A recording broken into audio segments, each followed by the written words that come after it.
I think I got a better connection now. Pull it up on your end, see if it's up on Facebook yet.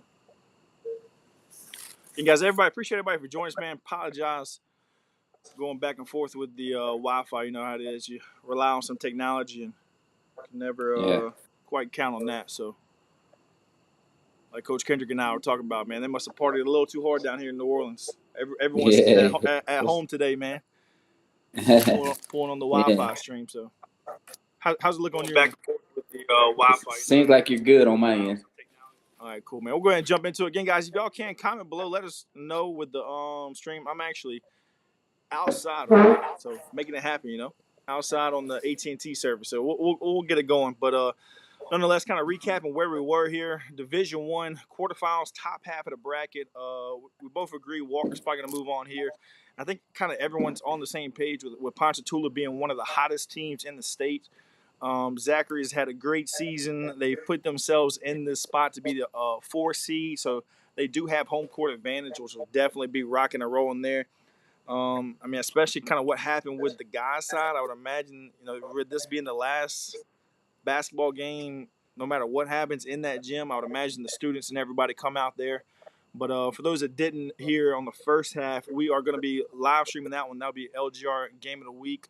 So Zachary versus Ponchatoula. It's definitely going to be a good one. But I do see Ponchatoula just being a little too hot to handle right now. Give them the nod, and then we'll see the rematch, Ponchatoula versus Walker, which definitely should be a good one. Moving on to the bottom half of the bracket. Again, guys, comment, man. Let us know how the connection is. Looks a lot better on my end, so appreciate everybody for bearing with us. Bottom half of the bracket. Coach Kendrick, man, I'll let you go ahead and jump on this one since we're kind of ping-ponging it back and forth. What's your thoughts, Barbie St. John? I got Bart, man. Now it does seems that East St. John is playing some pretty good basketball right now. They took care of Slidell pretty easily in the second round. Barb, I didn't like that score when I saw it from Barb and Halton, so I don't know what the issue there. Didn't reach out to Coach Trey and see. I'm sure he'll make adjustments. Um, man, Jazz is too good. Her supporting cast, Asia Ward is good. But I'm going with Manley and Williams on this one, man.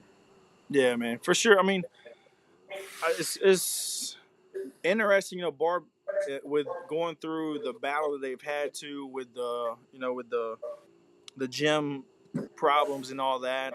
They have been playing at Lake Charles, McNeese. So to have this game be at Lagrange, I don't know if that's a huge benefit or disadvantage.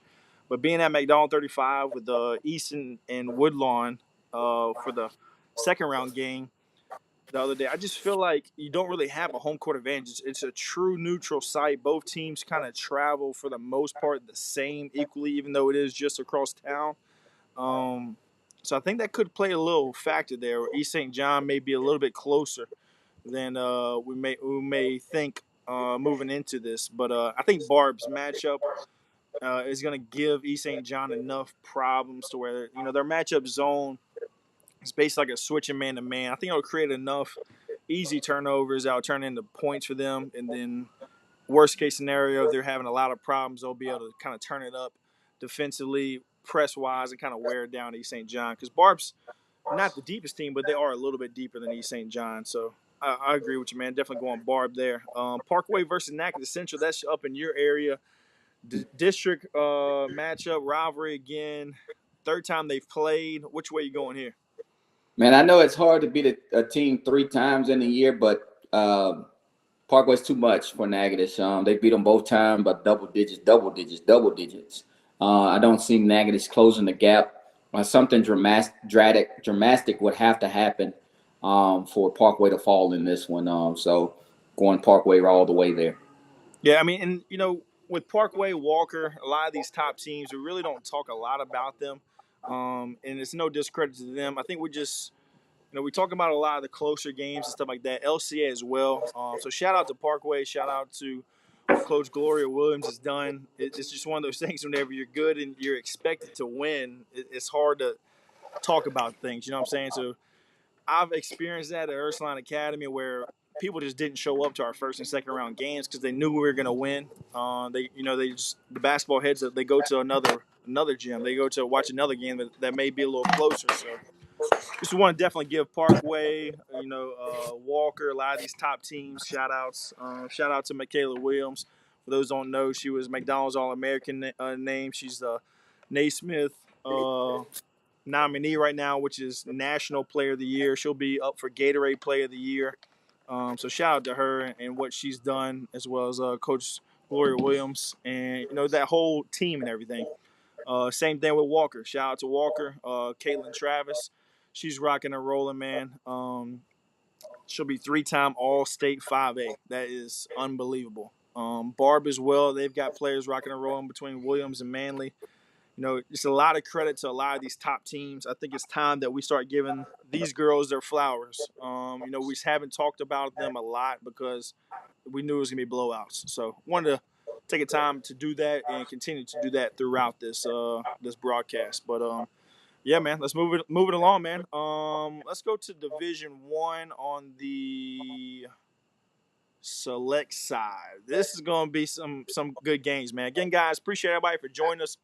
Apologize for the connection issues earlier, but hey, we're committed to this, man. I'm outside, enjoying this windy weather here in New Orleans. I think we were partying a little too hard down here, but Wi-Fi's been in and out, but looks like we got a good connection, so appreciate everybody for jumping on with us.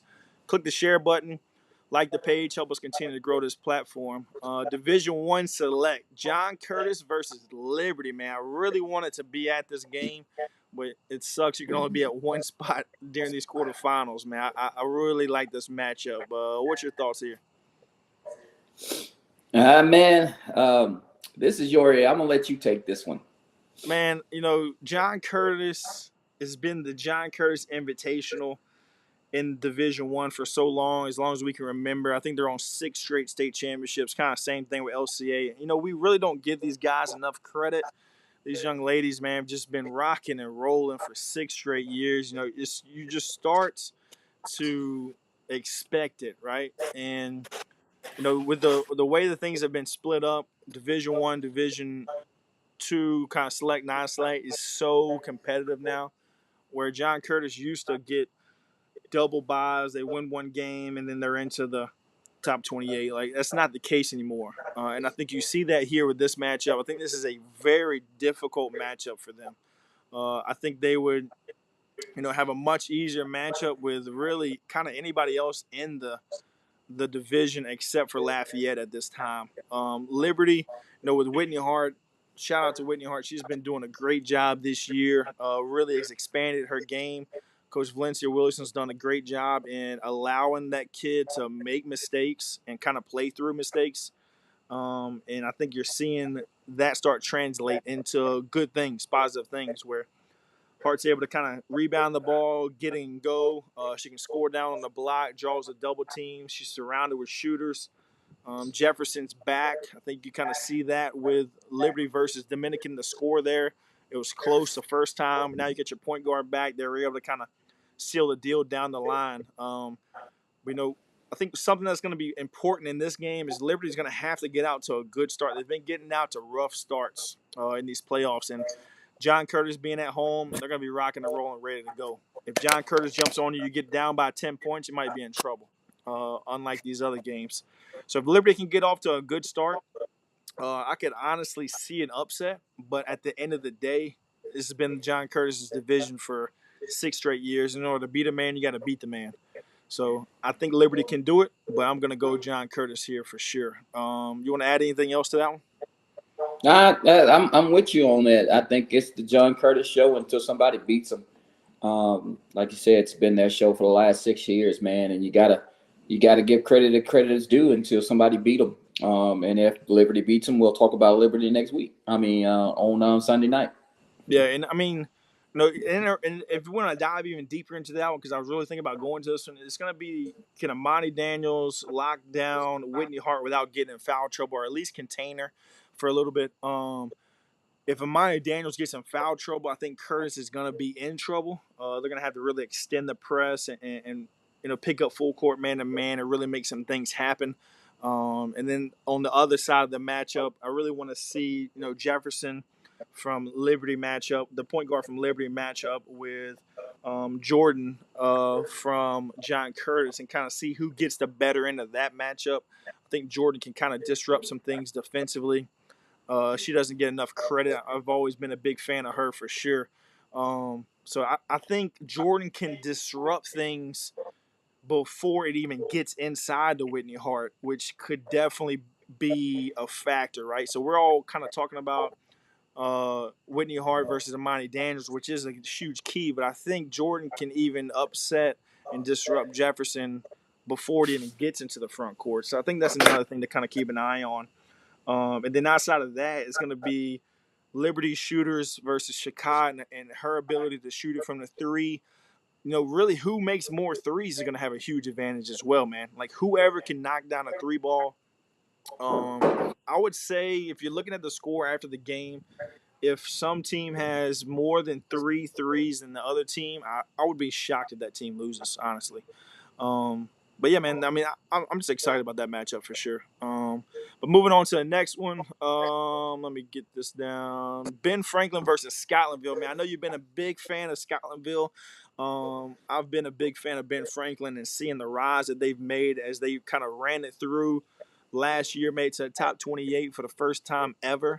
And they graduated a young lady, Jada, who's now at Loyola, New Orleans. So a lot of people thought they would fall off, but they're right back here, right with another opportunity to make it back to the top 28 for the second time in school history. How you see this one coming out, man? Ben Franklin at Scotlandville. Man, that surprises me, man. People with John Curtis and Ben Franklin, man, they were in the old division. I think Ben Franklin were down one, right? They came up, if Yeah, I'm not yep, mistaken. yep. Yeah, they came up. And to be in those divisions like it was last year, where it was kind of, I don't want to say watered down, but like you said, you win one game, you're in the top 28. And so, but to be impressive that they're doing, to having to go and play and win four now, it's impressive what they're doing. I just see Scotlandville, McDonald, and I just don't see in their building them having a letdown.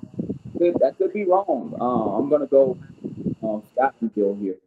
Yeah, and I mean I agree. I think the only thing that's a little concerning is I don't know if it's a credit to Edna Carr and how well they are playing right now. Carr is Correct. really young, but that game was really close, a lot Really closer than close. 8 points, as it was tied, I believe, at some point in the fourth quarter. So hats off to Edna Carr as they got the upset at Chappelle. They lost to Chappelle by, I believe, 15 or double digits earlier in district. They beat Chappelle, and then they turn around and take Scotlandville down to the wire. So I think Ben Franklin looking at that is like, well, man, if Carr can take Scotlandville down to the wire, I think we've got an opportunity as well. But with that being It's said, I gonna think, be a game. yeah, I Is think that the balance that Scotlandville has is going to be the key with McDonald on the outside.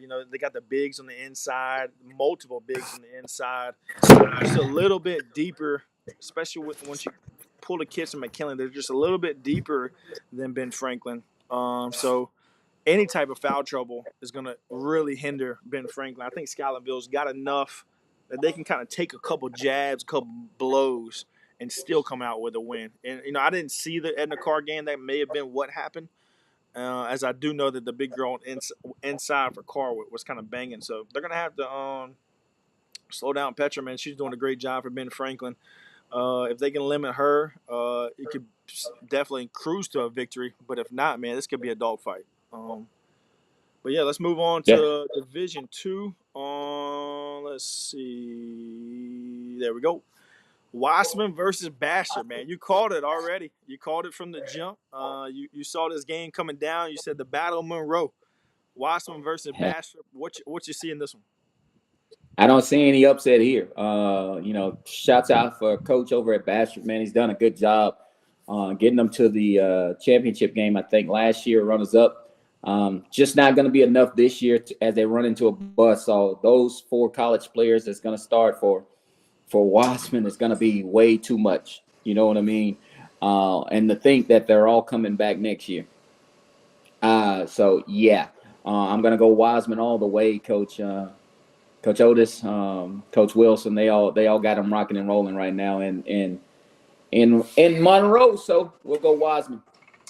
I love it, man. And I definitely agree. Again, you know, we're not talking enough about the ones, especially the ones that are really dominant. We're not talking enough about the John Curtises. We gave a shout out to Monty Daniels. She's doing really well. Shakai's doing really well.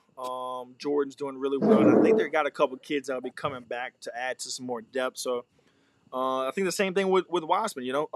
Wiseman between Ross and Wilson at the guard position doing a really good job. Brittany Burton, man, is freaking unbelievable, man. When I originally listed her at like 6'2", people were like she's 6'4". I think she's every bit of 6'4". And some people were saying you can list her at 6'5". I wouldn't argue that either. So for a Right. 6'4", 6'5" young lady that had great hands, great footwork, great size, able to seal people off. I mean, that's why Wiseman is just so much different than everybody else. Like, not everybody in the state of Louisiana has a big that you can throw it to on the inside and consistently pull down 14 to 15 points whenever you need them most. And once you surround them by the Ross and the Wilson and the Augustin, then it's just the Wasserman train that you see. And I think we're going to see that tomorrow night. Wasserman's going to roll double-digit win. They'll head into the semifinals where, you got two good coaches. Coach O's done a great job. Coach Rob's done a great job at Wasserman. And as you get deeper and deeper, you got better and better coaches that, exceed. And then they're given more and more time to prepare for teams like that. And I think that's what it's going to take to even come close to beating Wasserman this year. But with that being said, man, like I said, two good coaches in the next one as well, LaGrange and South Bow. I think we kind of saw this one coming all the way down the line. What you got, man? LaGrange, South Bow. Chip Well, Angel, and I agree with that comment. it's gonna be fun at South Bowl. But coach is a good coach. Had a chance to get to know her this summer. But Holmes is not a too shabby of a coach himself. You know what I mean? Yep. 2-time state champion, man. So I'm sure he'll game plan enough. It's gonna be a close one. Now I can say I didn't like the score, and he'll kill me for it. But I didn't like the score. It was too close for me. Call for me with Leesville there. Yep. Hadn't talked to him to see what was going on there. I know I talked to him when they were getting ready to play Leesville in district, and I think they split in district, but that was kind of close there. That was kind of close there. So, man, that one's kind of hard to pick. I've been on the LaGrange train all year as well. And South Bowl they'll probably give South Bowl some energy, but I'm gonna switch it up. I'm gonna go South Bowl at the last minute. I'm gonna go South Bowl. Hoping LaGrange use that as motivation. All right. I see. I like it, man. I already released mine on the non-select side, so I went South Bow on this one. I just think home court advantage is going to go so big. And again, like I said before, if you had the opportunity, if your team's not in it, if you have a middle school age daughter or even elementary age daughter for that, man, you've got to get out to a game tomorrow. I don't care who it is, where it is. Pick the closest game to you. It don't have to be anything special, man. But to go into these environments and to sit there and watch LaGrange and South Bow fans go at it and coaches go at it and players literally play and hang their emotions on every single possession, man, is nothing like it. And with that being said, I think the quarterfinal team that has the home court advantage, I think that can be as high as double digit advantage, really. And I just don't know if LaGrange is a double digit team better than South Bow. I think it's close on a neutral site. And so with that being said, man, I think the advantage goes South Bow. Fans will be rocking in there. Both coaches are going to do a great job. Again, it could come down to if I've seen LaGrange hit multiple threes. They played really well at the Sugar Bowl Classic, and whenever they're hitting threes, man, I think they can play with anybody in this division. So if they can, knock down some shots and really turn South Bow over, which is going to be difficult, I can see an upset. But other than that, man, I think South Bow will just have enough to kind of control the game kind of all the way through. And then once it gets down to the wire, that's really where, the fans and everything kind of take over. But moving down to the bottom half of the bracket, Man, shout out to Jennings, man. Jennings at the 22 seed, the highest seed in any classification to make it to the quarterfinals as they go on the road and win back-to-back road games. Shout out to Jennings, the coaching staff over there is doing a great job. Those young ladies are bought in. The fans got to travel on the road again, where they'll go and play Bruley, man. Who you got, Bruley versus Jennings? Well, man, this right here, I think the executive committee's got to get together again and rewrite this one. Going on the road 3 times is tough for any team. I kind of like the old way. Well, if you're going to be the top seed, like Broley here, the 3rd seed, you should at least have to go on the road once. You know what I mean? Yep. To any environment, and to see if you're tough enough to make it to the finals, semifinals, whatever. To Shouts outs, like you said, to Jennings to now turn around less than a week and a half having to travel like this. So I think it's gonna be too much, and Bruley they'll advance here. Yeah, and that actually just came into fruition this year where first round, if you got the upset and the other team that you were going to play had a home game, you were able to have a home game in the second round. They just voted on that this year, switched that up on us. Basketball is actually the first ones to go to the quarterfinals, is always at home, which I do think I agree with that. I think that is important. You play your whole season to have a quarterfinal game at home. I do think that's important. And anybody that has a home game, not to get completely off track, anybody that has a home game, highly recommend, man, cut the nets down, dude. Like, to make it to the top 28. When we did that at Ursuline, we had made it to the top 28. I believe it was like 7 or 8 straight years.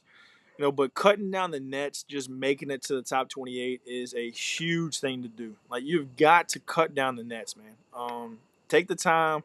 I mean, pull the ladder out, really enjoy that win. I don't care if you win by 1 or 45, man. Take the time, cut down the nets. Like what we did at Ursulines, we cut down one, and we said if we won a state title, we would come and cut down the other one. At least do that. Give your kids that opportunity, because like there's only going to be 40 teams in the entire state that's going to make it as far as you are. So it's definitely a huge accomplishment.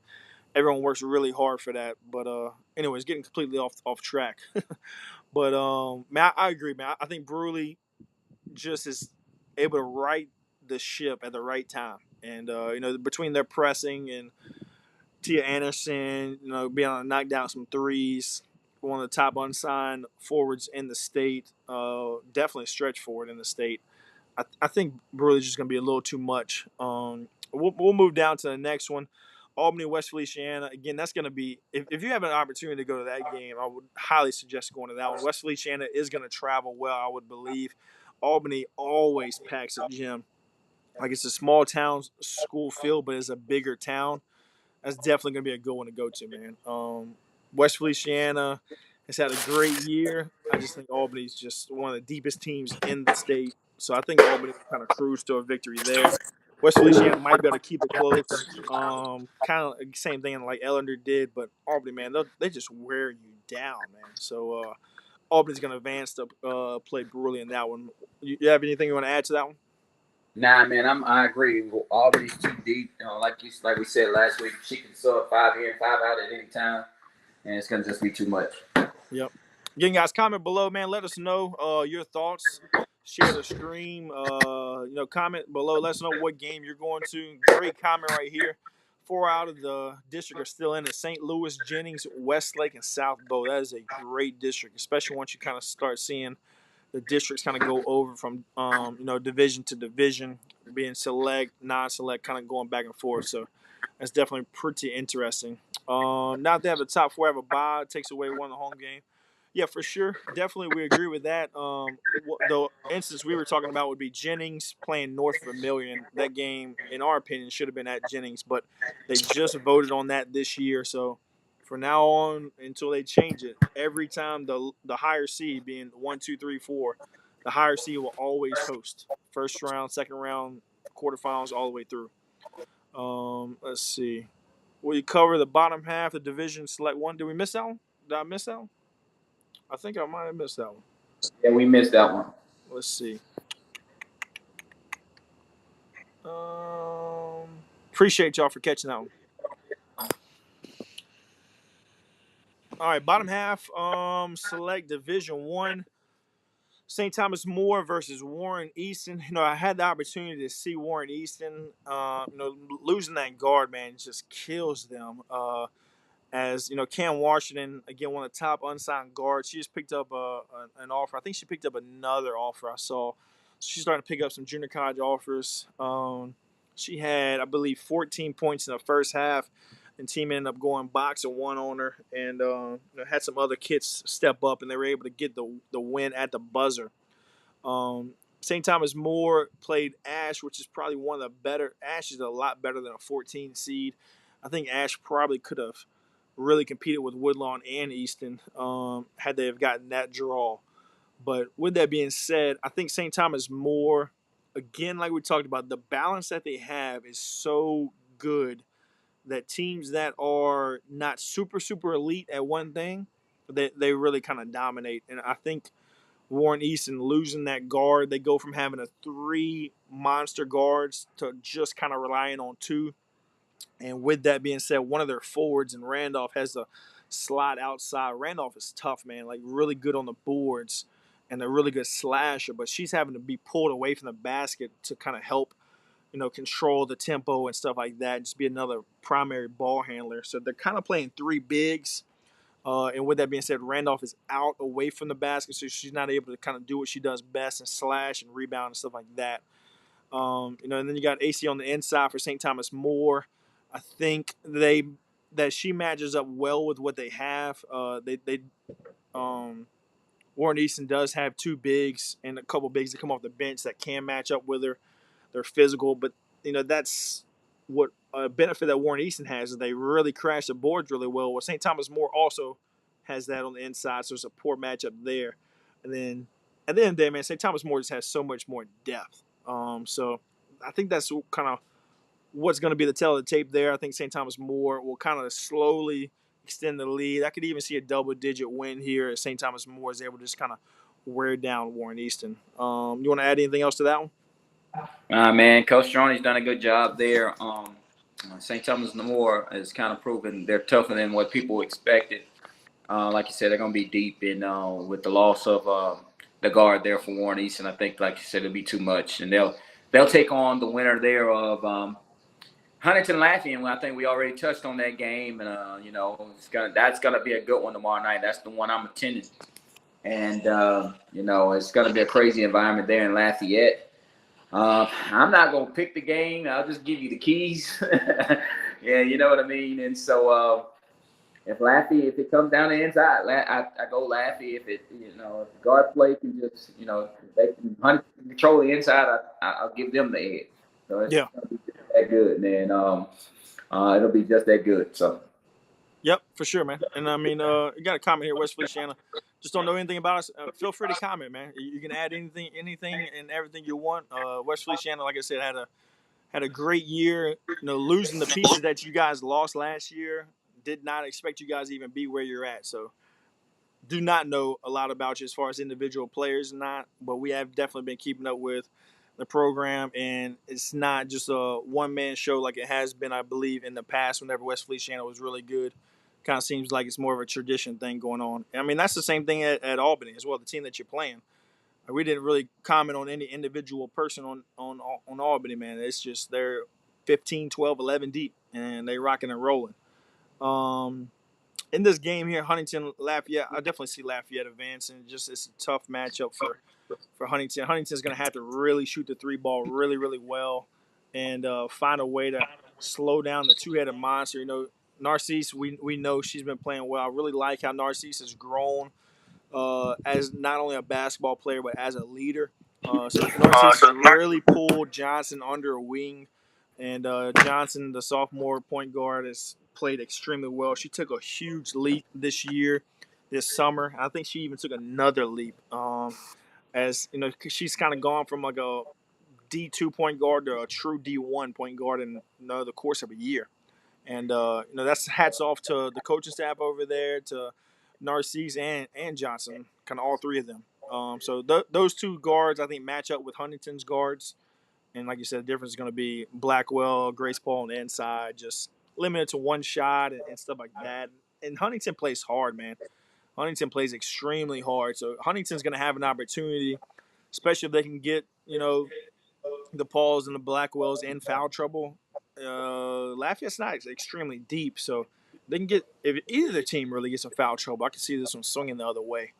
Will the Huntington game be on LGR Live? Now, because the game's at 6, and then the Ponchatoula, um, the Ponchatoula game is at 6:30. We won't be able to. But one of the parents, Grace Paul's dad, he streams it, and when he tags us, I'll go ahead and repost it. So keep an eye out for that one. They do have good connection over there, so we'll definitely be able to bring that one to you guys as Mr. Paul be able to take care of us there. Where were we? Let's see. We talked about Bruley, Albany, so now we're on D2. We just finished up the we're on this one right here. Just the select the non-select side though. All right, so select side here, Lafayette LCA again, man. Want to give a lot of credit to the top seeds. I think it's time that we start giving them their credit. LCA is the best of the best, cream of the crop. We've had them at the top ranking no matter what classification, and we really haven't talked a lot about them on this live show. So shout out to coaching staff over there, what they're doing, building that program.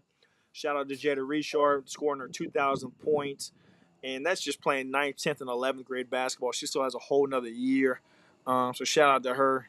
She's really proven that the reason why she's one of the top prospects in the class, regardless of classification.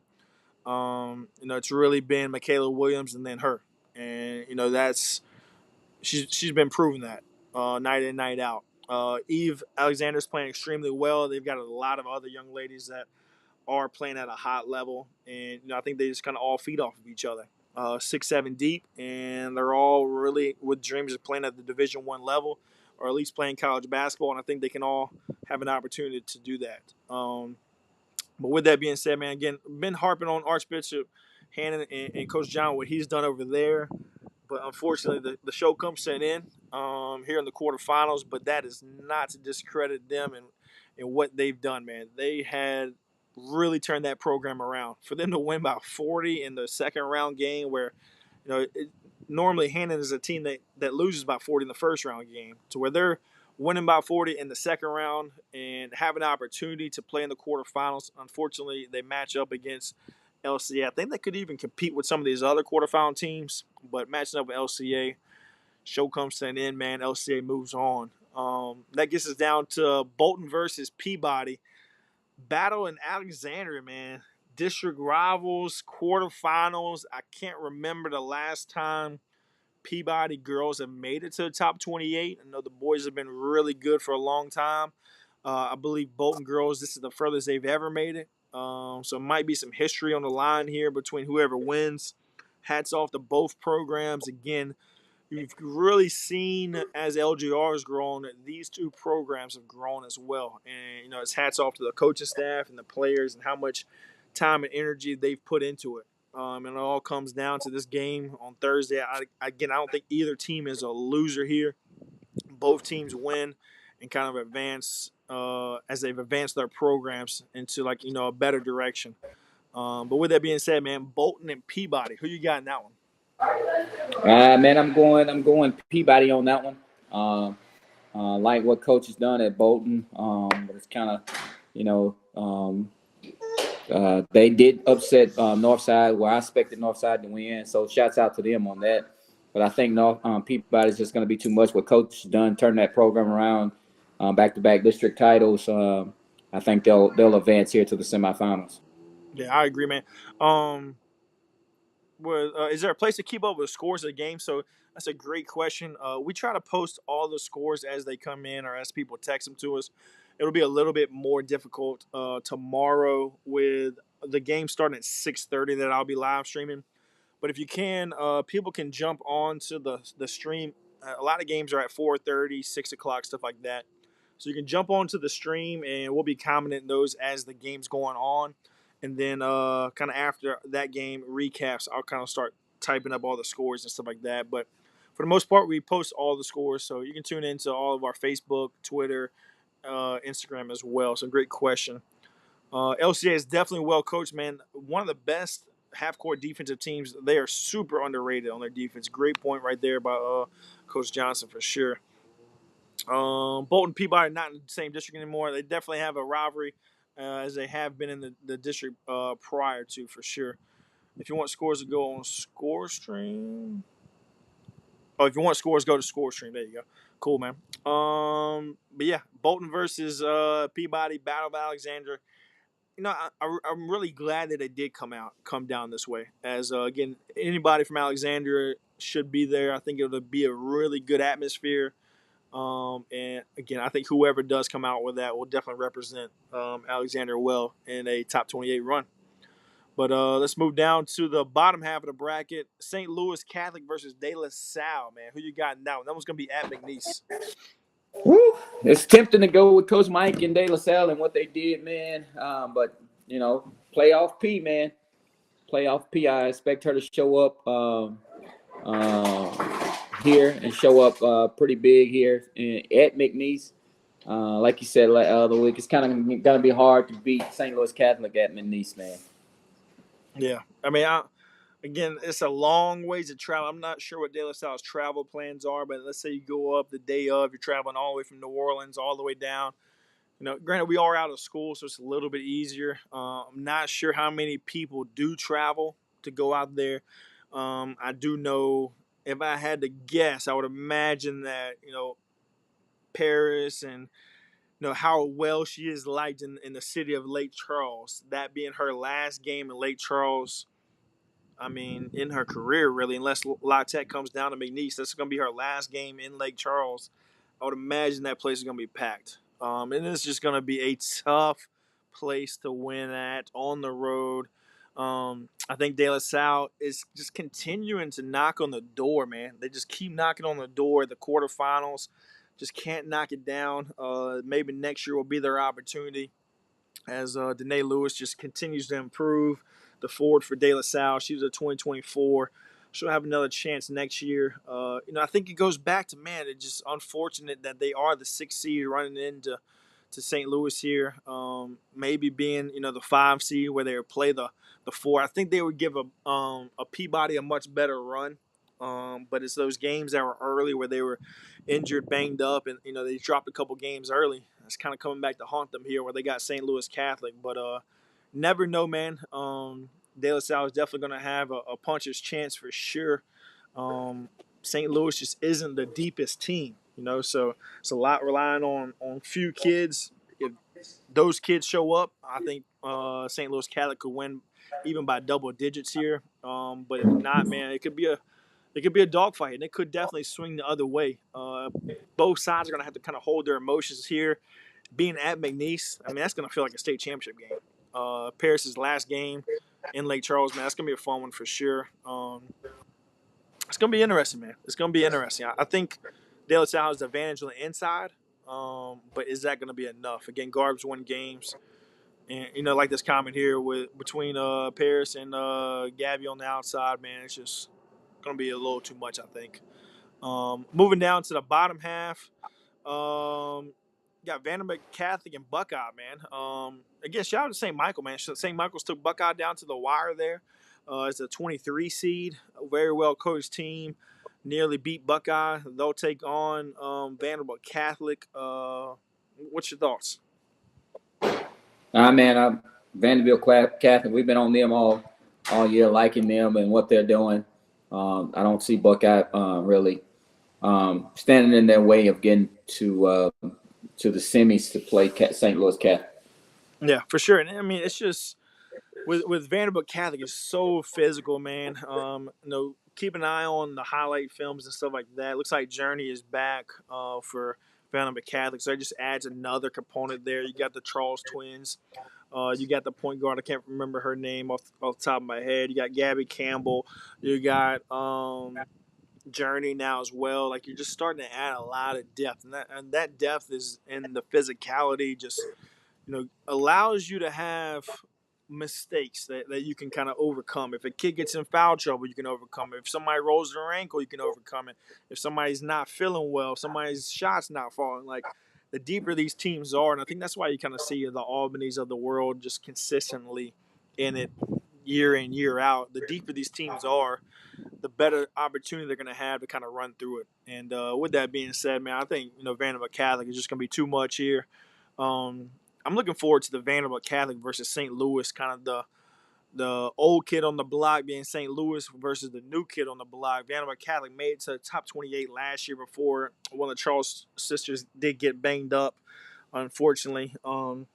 So looking forward to seeing them at full health, seeing Charles take on Paris in the top 28, kind of new kid on the block versus old kid on the block. I think it's going to be an exciting matchup to kind of see. But yeah, man, this is going to be a fun one. De La Salle played at McNeese in the playoffs last year. Wow, that's yeah. So De La Salle played at Ursuline 2 years ago in the quarters, and then they played at McNeese last year. So again, that's 3 straight years. De La Salle has gone on the road in the quarterfinals. So again, Coach Mike's doing a great job turning that program around from where it was to where it is now, year in year out in the quarterfinals. Is nothing to bat an eye on. But I know they got to be chomping at the bits to knock that door down. Moving into the Division 3 on the non-select side, Rose Pine, West St. Mary, man. Who you got? Top half. Rose Pine, bro. Coach Kelly has done extremely good job with his group of girls. They play hard. They're very competitive. They take the attitude of their coach, and so for them to be back, they got a chip on their shoulder too, man. They were up 20 some points in the semifinal game, and then let them come back. So last year, so they got a point to prove. They're on a mission to try to seal the deal this time in Hammond. So I'm going Rose Pine all the way here. Yeah, I think I agree. I think that's a good point too. And again, this is what I'm talking about. Like once you get down to these divisions, Division 3, especially on the non-select, on the quote-unquote public school side of things, these cities, these communities rally behind everything, right? And this is what kind of Coach Johnson's talking about. We all want to be in 5 different gyms at one time. I'm definitely looking forward to going back and watching a lot of games on Friday, Saturday, and Sunday as well. But these games are the ones that I really like to be at. That's why I was really looking into going to the Fairview versus Hicks. Just because of the atmosphere and the community buy-in. And it's not just students show up, of course, but it's everybody in the towns just show up, and it's really exciting. And with that being said, I think this division especially is where you really start to see that. And going into Rose Pond, man, and winning a quarterfinal game, you've got to be a lot's got to go right for you to come in there and get an upset. And I just don't see that. I think the Rose Pond team is well coached, and I think they just do a little bit too much, a little bit of everything, really, really well. And it's going to be really, really difficult for someone to go in there. I don't know if anybody in the division, maybe a meet could go into Rose Pond and win, maybe, but I still think Rose Pond would be the favorite. And the flip on that on A Meat, man. Like A Meat is going to be a packed house here on the bottom side. Um, but yeah, man, I see Rose Pine winning that one. Union Parish versus Westlake. That's going to be an interesting one. Westlake, shout out to them, man. Their bus broke down on the way to the game. A lot of adversity already going through there. You take French Settlement down into overtime, and then you come away with a 5-point win on the road, man. That is a huge shout out to Westlake and just everything that they've done. Going on the road there, getting that win. Now you got to go on the road again. And actually, crystal ball wise, I predicted both of these two teams to lose here. So both teams proved me wrong here. You got Union Parish versus Westlake, quarterfinal matchup, man. Who you got winning this one? Man, when I saw the Westlake score, and I know we had picked French Settlement, I didn't know what the circumstances of was the situation of the game or whatnot. But shout out to Westlake for going to get the job done. And just everybody's got to show up and play the game. The game still got to be played. I don't care what the number of the seed is in front of your name. You still got to show up and play the game. And for that reason, man, I'm gonna go upset here, and I'm gonna pick Westlake. That's awesome, man. Hey, shout out to Buckeye, man, starting 2 freshmen and an eighth grader. That's definitely really good information. Appreciate y'all keeping us up to date with that. Yeah, I mean, I agree. Man, it's just this gonna be a fun one, man. For Westlake to be able to go on the road to beat French Settlement, man, I didn't see French Settlement losing. So I think Westlake's got an opportunity to beat Union Parish, but I mean, I think you got to go again with the home team in a situation like this. I would imagine the place is going to be freaking packed. So Union Parish, they'll advance here. It's just so hard to win on the road, especially on the public school side of things. Man, again, another really good matchup. This division's loaded with really good matchups here. So Springfield versus Winfield.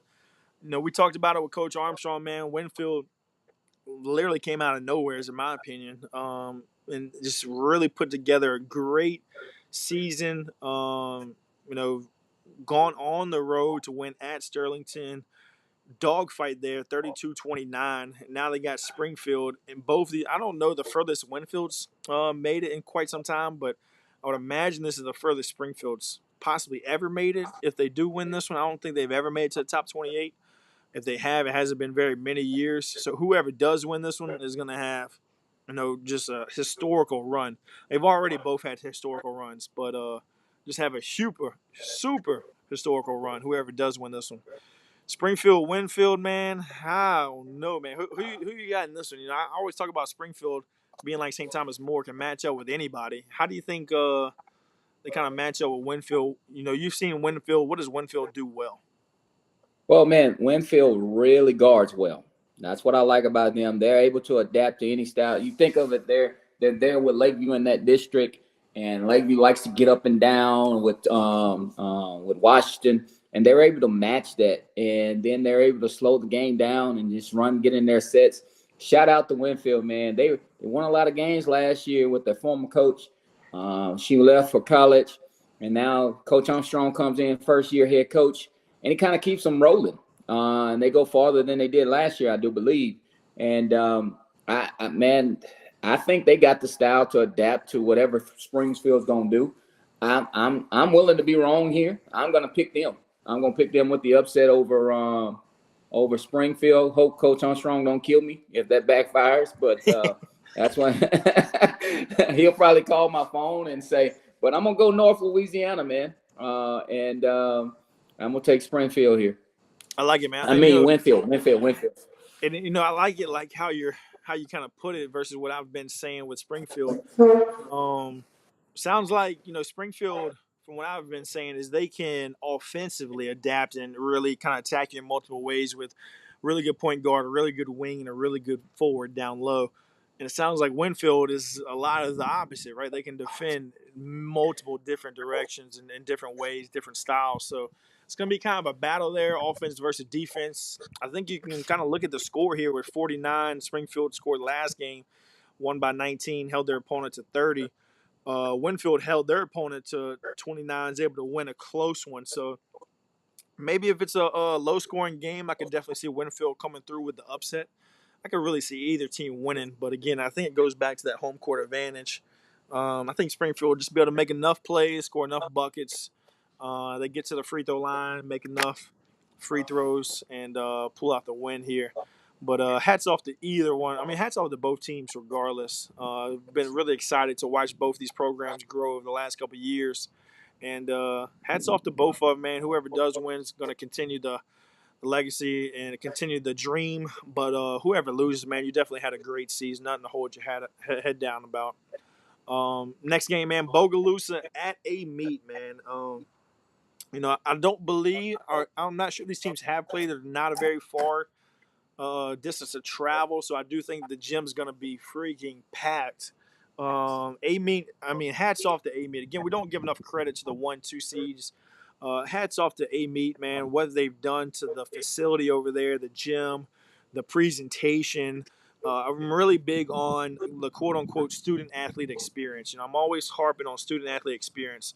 And what Coach Pierre has done over there, you know, bringing a state title, of course, helps, but the student athlete experience at an A-meet high school basketball game is really, really good. You know, with the announcing of the teams, the lights, and you know all that, you don't really see that a lot, especially at this division. You know, this level of smaller classification on the public school side of things, you don't see that a lot. So hats off to A Meet Lady Warriors. Everybody that puts in for that. I know it's not a one person job, so hats off to everybody that continues to improve the student athlete experience. But it's going to be a good game. I think A Meet, man, is just going to be way too much from Bogalusa. A Meet's balance as well, right? So they've got some young bigs on the inside. They've got Brumfield and Irving on the outside. And they just play the A Meet Lady Warriors style of basketball, which is run and gun. And good luck because you're playing at A Meet. And like I said, if it's a 10-point swing in A Meet's favor for home court advantage, they're going to get every bit of that, if not more. So with that being said, man, I see A Meet advancing there to take on the winner of Springfield and Winfield. You got any more thoughts on that one before we move on? Nah, I'm good. We A made all the way. Definitely, man. Winfield is definitely tough, man. Playing with a ton of confidence. Definitely go on the road to win, man. That's Winfield's going to come in with a lot of confidence. And it's not like they're going up against A Meet or Rose Pond, right? They're going against Springfield, where Springfield, of course they are a good team, but they really got a huge bump late to win district and stuff like that. So, I mean, Winfield can definitely come in there and upset that. I would not be surprised at all. Let's move on. We did this one. All right, Division Three. Newman. Man, it's just the front court with Sanaa Bean and Anaya just really is the best front court in the state. 24, 26 classification. So I don't know, man. Or 24, 25 classification, and they'll be there for a little while. If you can, speed up Newman, you might can have an opportunity. But man, when you have the best front court in the state, you're going to be in a lot of games. I think Newman will win this one in the quarterfinals pretty handily. They'll advance to, like I said, what I think will be the state championship game between Newman and St. Thomas Aquinas. I think St. Thomas Aquinas just matches up really well with Newman. So really looking forward to that matchup to see who can have the better edge of that matchup, whether it's on the inside or the outside perimeter play, and kind of who can kind of advance that way, who can better the other one, I guess is the way to put it. Do you see anything other than Newman and St. Thomas Aquinas moving on in this quarterfinal matchup, or what's your thoughts? I do not. I see a packed house there in Hammond, just a block away for St. Thomas Aquinas. So yeah. Cool. So again, I mean, and Newman's going to travel as well. I think Newman did a great job traveling last year, although it was, um, a little bit closer, I guess you can say, with it being at the Lario Center. But I think Newman will definitely travel well. So they'll take on what, in my opinion, will be St. Thomas Aquinas. Parkview Baptist has had a great year, especially after losing a couple of players. For them to be a 5 seed and playing in the quarterfinals, hats off to them. What's that? Just lost to St. Thomas. Oh, they played tonight. Oh, you're right. 222. So St. Thomas Aquinas advanced on that one. Let us know the final score there. Oh, St. Thomas Aquinas lost. Just lost. That's interesting, man. If that's the case, man, Parkview Baptist and what they've done this year is really impressive. I mean, for them to be a 5 seed is impressive enough to make it to the quarterfinals. If they're able to go to St. Thomas Aquinas. So yeah, saying Parkview Baptist won. They're able to go to St. Thomas Aquinas and win that game. Man, that is huge. Wow, that Um, shut us up real quick, didn't I think it? I think with that being said, man, if Parkview Baptist got the nod there, hats off to them for winning that one. I think Newman is licking their chops. They got to be really excited there, as they really match up with really anybody else in this division a lot better than that. So they got to be a slight favorite. But moving down to the bottom half here, Homer Christian versus Episcopal, 2-point game. Wow, that's crazy. Homer Christian versus Episcopal and Glen Oaks versus Menard. Man, what's your thoughts? Man, I don't know too much about the Christian and like Episcopal, but the Holy Menard, man, I'll go with them over Glen Oaks to make their run to Hammond there. Yeah, and the Menard and Glen Oaks is an interesting one. Glen Oaks has the ability to play a bunch of different styles as well. They got some guard play. They're gonna have to make the threes. They shoot a lot of threes. We had to really shoot it really well on the road, which is always tough. Menards had a great atmosphere. I think again they're gonna have a lot of community involvement and stuff like that. Quarterfinal matchup. I think on a neutral site, I think Glen Oaks would be able to keep it a lot closer. But I do agree with you. I think Menard just home court advantage and all that's going to kind of push them forward. I'm interested to see the outcome of the Homer Christian versus Episcopal. Episcopal lost one of their best players, Izzy, who moved on to walk on at LSU. She's a freshman there now. So they lost their best player in years past. So for them to be in the quarterfinals again, I mean, again, hats off to them. And then on the other side, that you got Homer Christian, who's a new program. You know, Coach Luke has built programs from the ground up. They're a young team. I think Homer Christian is going to be, hungry, ready to rock and roll. But again, so come down to experience. You don't really know what to expect out of your team until your team's in that situation. So I could see this game going either way, back or forth. I don't really see a huge blowout by Episcopal. I think it'll be a close game if Episcopal does win. I could see a blowout if Homer Christian's able to kind of increase the tempo and really jump out on Episcopal and get some confidence going like that. I think they can kind of feed off the crowd and win a few games. I mean, score a few points and kind of get on a roll, win by double digits. But I'm going to lean towards Homer Christian. Coach Catholic Luke having that team rocking and rolling, ready to go. But I would not be surprised if it's a close win by Episcopal. Moving on to the next one. Let's see here. We did Rose Pine. Whoops. You guys, appreciate y'all keeping us updated on the scores. It's definitely a shocking win there by Parkview. Shout out to Parkview Baptist and the job they've done, man. At the end of the day, man, to lose what they lost and come into the quarterfinals and get a road win. Now they'll be in the top 28, man. Shout out to them. First team that I believe that's the first team that's punched their ticket.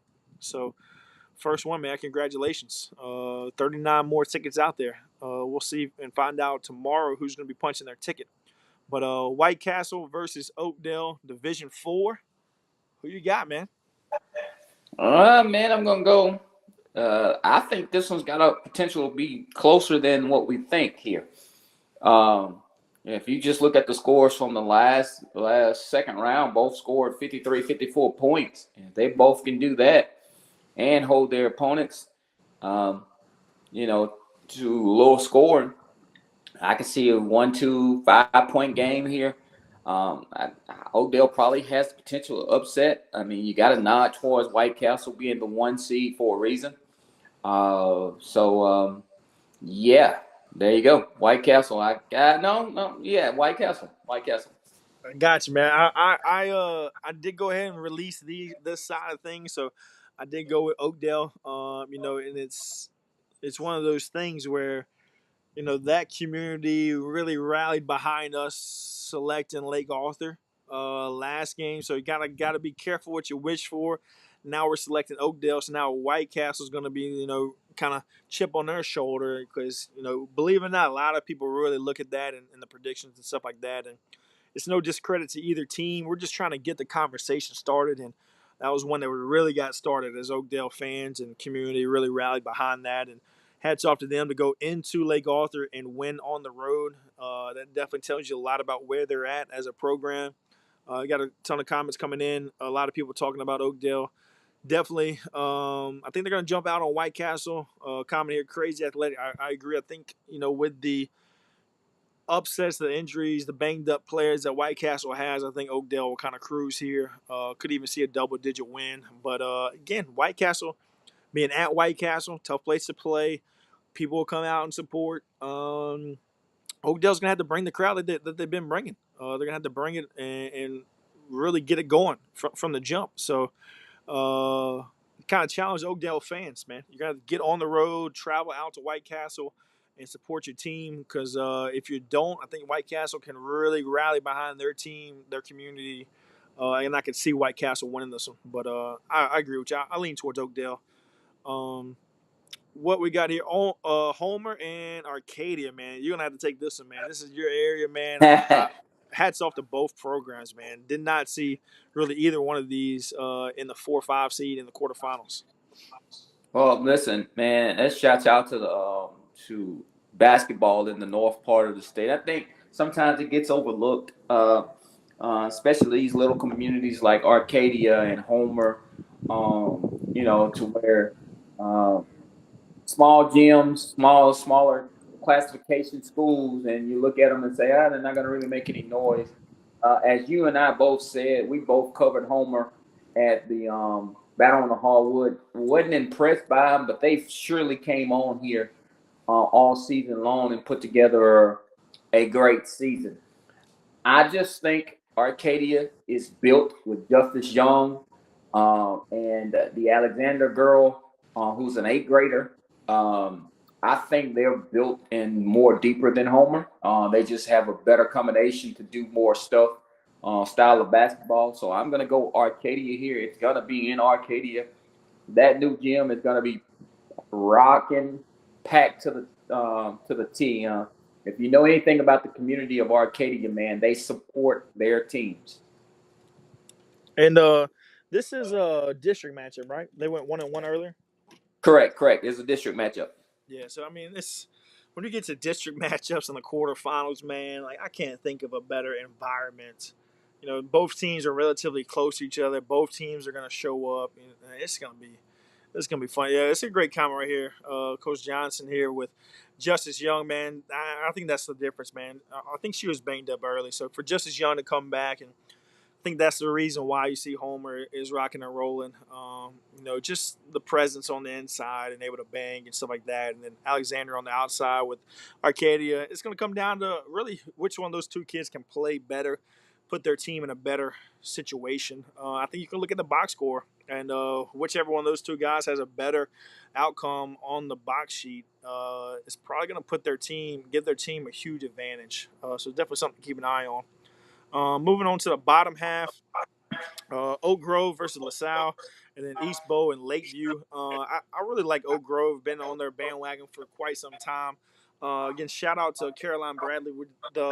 She got a national recognition from one of the top scouts in the nation as far as I think they highlighted 9 bigs, back to the basket bigs, and she was the youngest person there. So I mean, shout out to Carolina, shout out to Oak Grove, the season that they've put together. You know, the football team was rocking and rolling. I think their girls basketball team has an opportunity to be right behind them.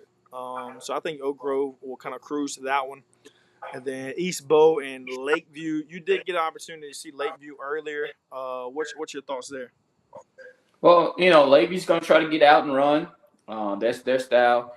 Um, and I don't know too much about East Bow, but just if they put the output that they put up against Oberlin, man, it may be hard for Lakeview to keep up. I could see East Bow having the potential to upset, but man, until they do, I'm going to go with Coach Fuller and Timberline Washington here in Lakeview advancing. They have something to prove too. They got something from last year, so they're trying to get back and bring that program back along there. Yeah. So I'm going Lakeview there. Yeah, and I think Washington's definitely gonna be a little too much, so she'll kind of get them rolling, and I think there's gonna be a lot of intensity, a lot of pressure going on too into that game, like you said, with coming up short in years past, man.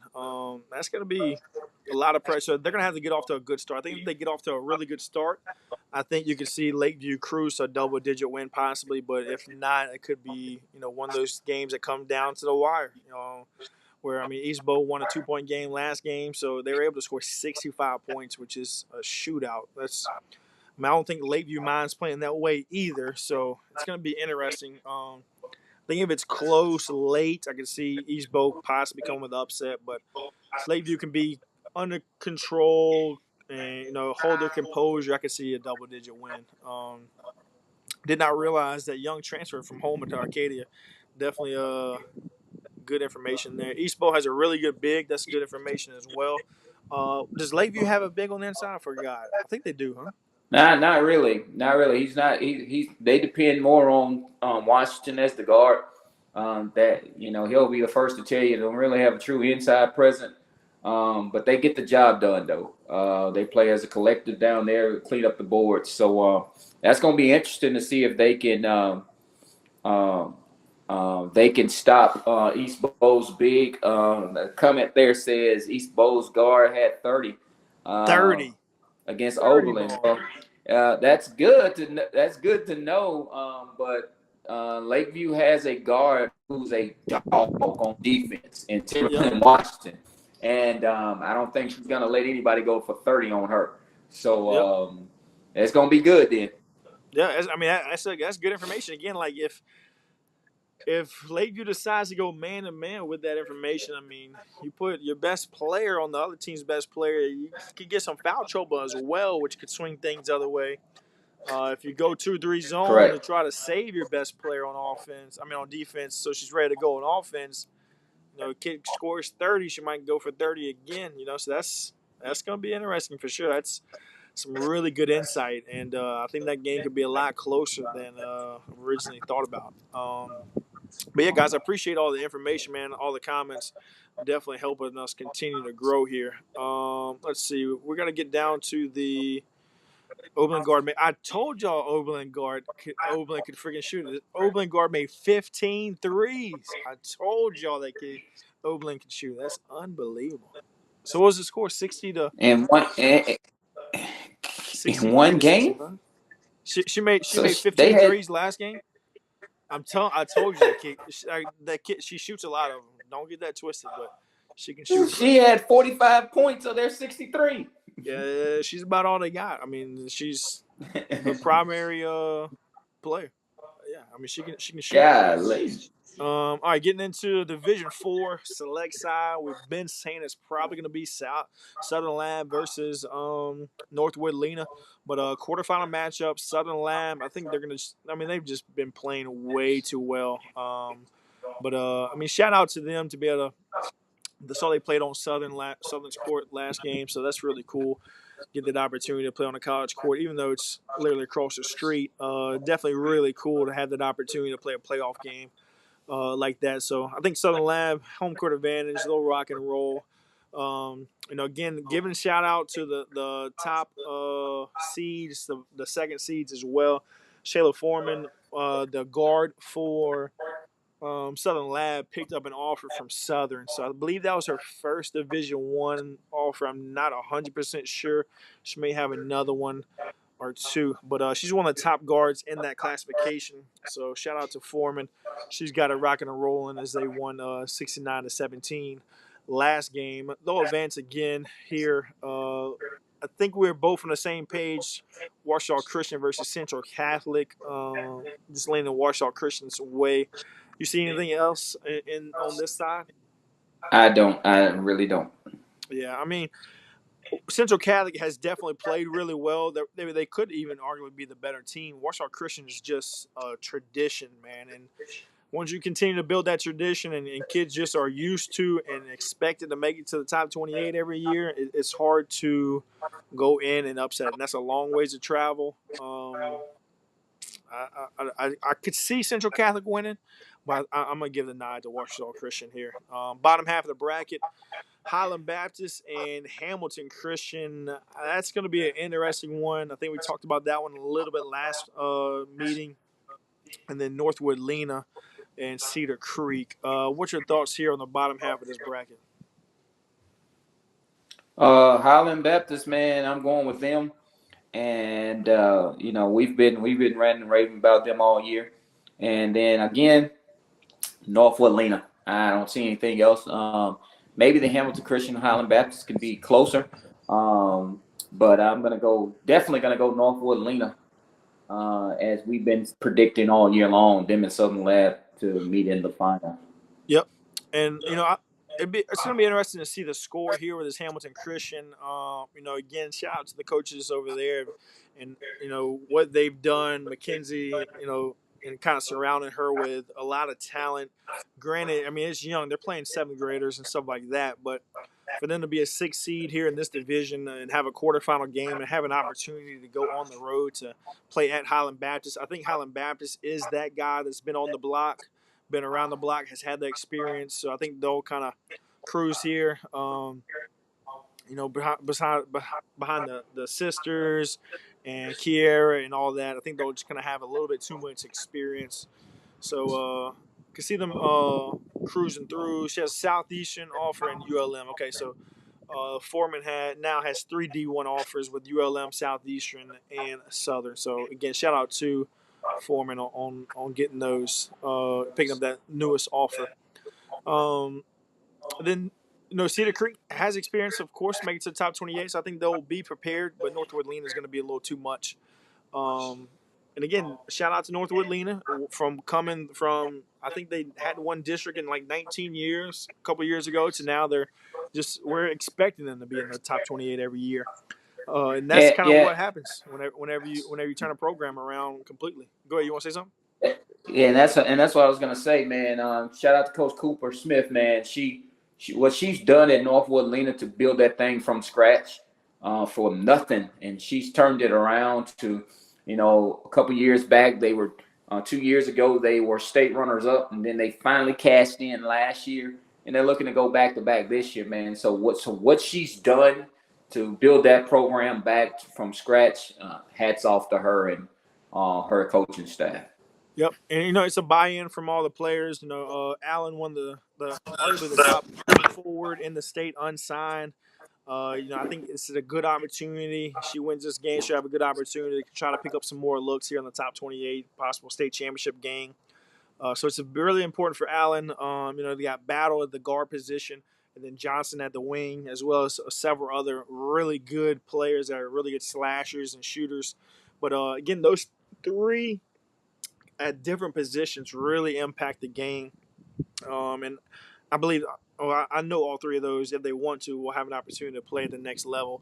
And, that's what it's all about. Where what Coach Cooper has done over the course of the past few years to be able to year in, year out, put young ladies, give them opportunities to play college basketball.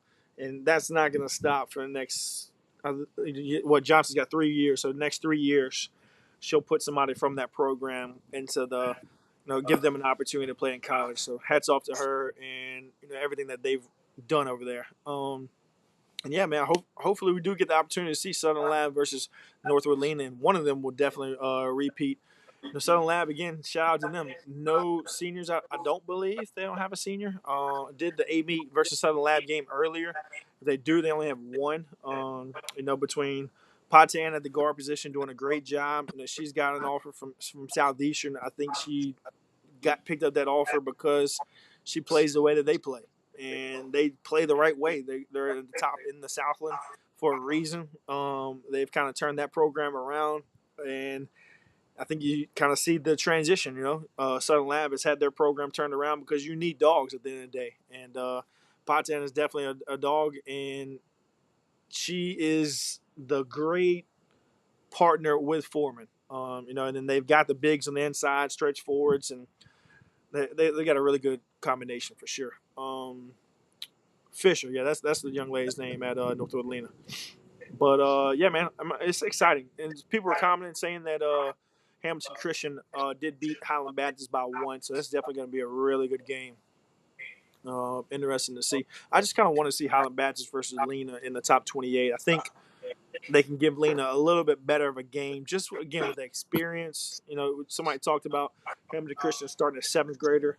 They will get their opportunity. I think it's just going to be a next year. But yeah, so let's go on to two more divisions. Division 5, select side. Oak Hill. And again, it seems like these teams haven't played forever. Having the double buys and stuff like that. So Oak Hill, I think they'll definitely kind of cruise there. I think we can kind of agree on that one. Plainview versus Claiborne Christian. We've been talking about Plainview being an underdog and kind of coming through with an upset there. What's your thoughts on that game?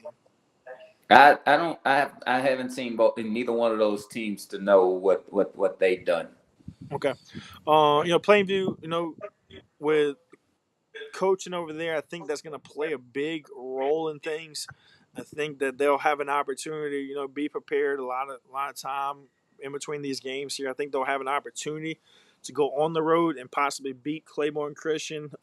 Claiborne is that team that again has experience. So they're probably a little bit of a favorite. But I would definitely not be shocked if Plainview does win this one. On to the next one at the bottom half. There you got. I like Family Christian. I think again they're very balanced between having a really good guard, um, and also having a really good forward, and they'll be around for quite some time. So the depth might come into play whenever they do match up with Oak Hill or J.S. Clark, whoever it is, semifinals or finals. But they're really good at two really good positions. So I see Family Christian moving on there.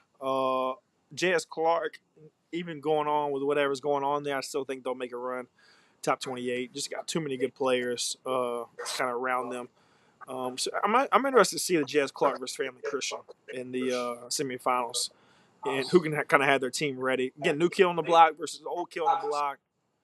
Not that Family Christian is old by any means, but they've just had the experience, and those kids have played for a long time. Um, what's your thoughts? You got anything else you want to add to Division 5, Celeste? Division 5 is going to be tricky here. It's going to get tricky in Division 5. So I defer to you and your expertise on this division.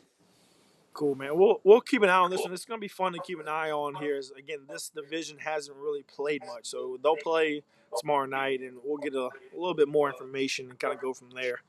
On to the one of the Saving best the of the best for best, I guess. last, right? Yeah, man, the best of the best, I guess we can say. Let's see. All right, so Division 5, non-select, man. Again, Fairview versus Hicks. Hicks travels on the road to Fairview, where Hicks has already beat Fairview. I think Hicks gave Fairview their biggest loss of the season, if I'm not mistaken. I could be wrong about that, but it's got to be at least close. So now Fairview has them at home. Hicks at Fairview. I really wanted to do that game. Got a lot of information back about the service is probably going to be a little bit too bad, so we won't be at that one. But I'll definitely will be stay tuned, glued to my phone, waiting for updates on that one. Fairview and Hicks, man, who you got? That one's going to be tough to pick, man. Look at Vickers. Look at Vickers with the eyes, man. He's waiting on us to pick this one. Man, I'm gonna go Fairview. I seen them earlier this year down at the Hamilton Christian tournament, and I really liked what they did. And they beat Parkway, the only team in the state of Louisiana to beat Parkway. I'm gonna lean towards Fairview on this one. Yeah. I mean, again, it's just so hard to go into these places and win on the road in the quarterfinals. I did pick one upset here in this division. I felt like it was the one that had the best opportunity, although I do think it's going to be really hard to go into these places and win. But with that being said, both these communities travel no matter what. So Hicks is going to, like, all these communities are going to travel. So there's going to be fans from both sides. So it's going to be hostile either way, right? It's definitely going to be a great game for sure. Like with this comment here, I'm just, both coaches are doing a great job. I'm not sure if we announced it yet. I'll go ahead and break the news. But Coach Jinks will be inducted into the Hall of Fame for the LHSBCA later on this year in a couple weeks, and rightfully so, man. With knocking on the door of 1,000 wins and the number of state championships he's running out of fingers, he's adding them to his toes at this point. I just think those kids, that community, they're going to be ready. And I mean, both these teams won a state title last year, so it's crazy that they're facing each other in the quarterfinals of what they got here. Home team, man. I'm just going with the home team. That's all I'm going to say. I would like to be a fly on the wall in this one. Definitely everyone tuned in that's going to be at that game, man. Please keep us updated as much as you can, and just enjoy it, man. I think that's what we're talking about. We're all winners from this one. No matter who Vickers, advances, man, it's going to be a fun one. Vickers, keep us posted on that score. Yeah, for sure, man. Moving down to the next one, Reeves versus Midland. Again, picked Bell City last time, so switching it up, man. I'm going Reeves here. Again, you got to be careful what you ask for. It might be the curse, the crystal ball curse, going against the other team. But I just feel like needed to pick an upset somewhere in this division. I think Reeves has enough toughness, enough grit that they can go on the road, which is what it really takes at the end of the day, to win on the road at these this smaller community environments. Now, with that being said, man, I've been a fan of Midland kind of all year long, so would not be surprised if they do win. But I went with Reeves here, man. Who you going with, and what's your reason why? Man, listen, I've been we've been liking Midland all year.